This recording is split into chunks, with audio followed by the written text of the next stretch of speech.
வின்டரில் பேபிஸை நம்ம எப்படி ப்ரொடெக்ட் பண்ணலாம் அப்படிங்கிறத இந்த வீடியோவில் பார்க்கலாம்.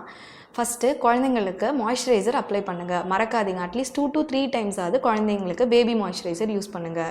நம்பர் 2, ஜென்டில் பாத். குழந்தைங்களுக்கு ஜென்டிலாக அவங்களோட பேபி சோப்ஸில் நீங்கள் குளிப்பாட்டுறது குழந்தைங்களுக்கு வின்டரில் நல்ல ஒரு தூக்கம், நல்ல எனர்ஜெட்டிக்காக பிளட் சர்க்குலேஷனுக்கு ரொம்ப யூஸ்ஃபுல்லாக இருக்கும். அதனால் பாத்தை ஸ்கிப் பண்ணாதீங்க, அதனால் அவங்களுக்கு கோல்டு வராது.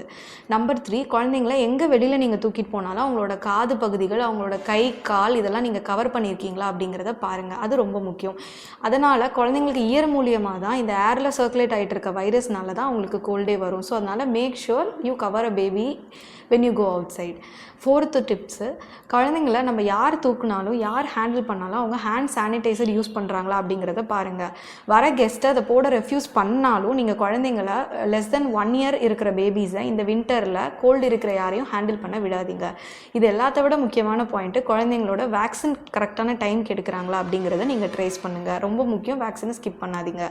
என்னெல்லாம் பண்ணலாங்கிறத இந்த வீடியோவில் பார்த்துட்டோம். எதெல்லாம் பண்ணக்கூடாது அப்படிங்கிறத நம்ம லைவ் செஷனில் பார்க்கலாம். தேங்க்யூ.